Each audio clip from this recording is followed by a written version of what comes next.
Hi, this is Scott Howard of Skloho.net and Skloho's Collective Wisdom, and we're continuing our conversation with Jim Calhoun, the Chief Executive Officer of Popular Media. Why even go in this direction of trying to tap into the social network?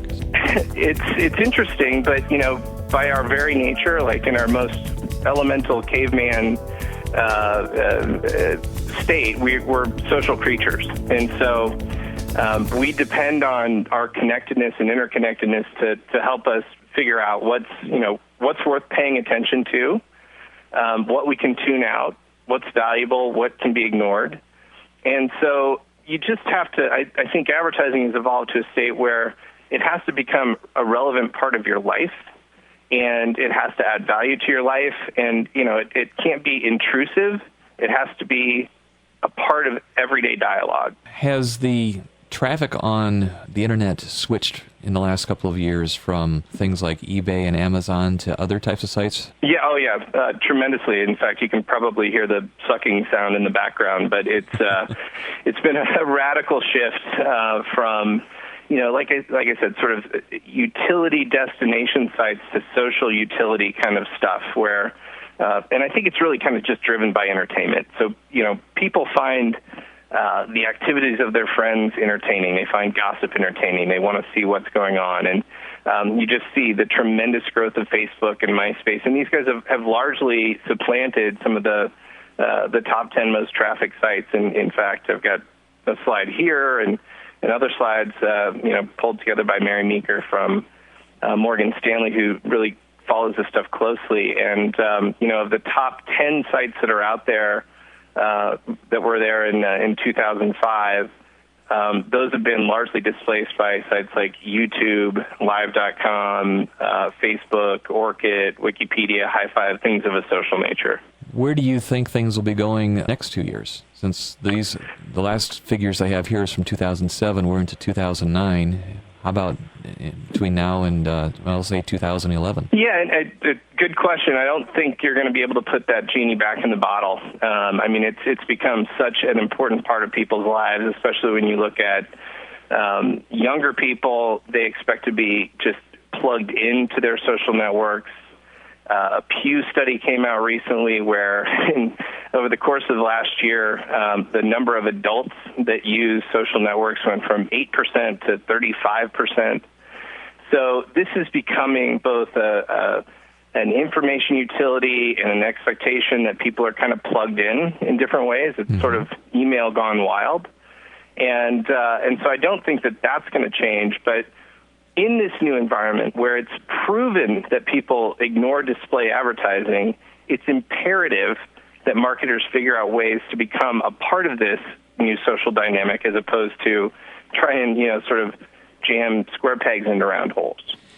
I used to think that it was just generational, that it was going to take time and a matter of years for the youth, for example, to get into their teens or past their teens into their 20s and 30s and so on before a lot of the features of the internet would accelerate. But we're seeing, I saw some statistics recently that people who maybe a few years ago would have been ignored by the people who are trying to market on the internet, they're really active now. And it's not just checking their email, but people in their 50s and older are getting active watching videos and linking up on the various social media sites.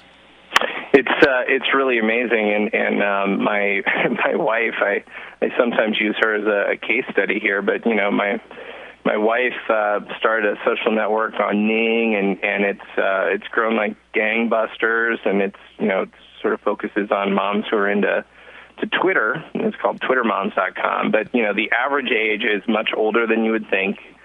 These are very educated people. This is a part of their daily lives, or things like Twitter and Facebook and specialized social networking communities like that. I think people will be stunned at how that again. It's just once people find utility in this model of connecting with other people and entertaining themselves, it's just got nowhere to go but up. And then I think you combine that with the fact that the economy is certainly, troubled, and people are looking for less expensive ways to spend their time and entertain themselves. And I think you're going to see just all of this kind of shoot through the roof. There's just a lot of pressure on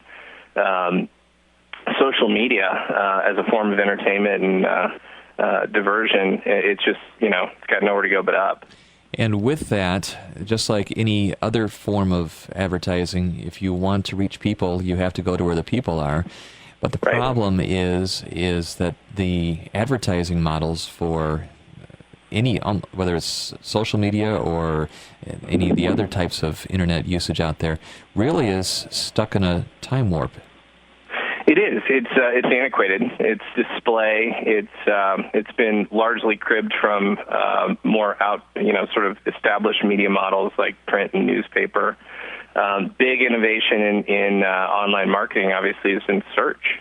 But search is what search is, and that definitely takes care of somebody who's at sort of a different stage in the marketing life cycle, is looking to buy a product or service. But I think that we're just on the precipice of these models changing for marketers, and the impetus is going to be on the marketer to make their products and services very socially relevant and become a part of those consumer conversations that are happening every day, enabling them and helping find ways that their brand can create stronger connections between people.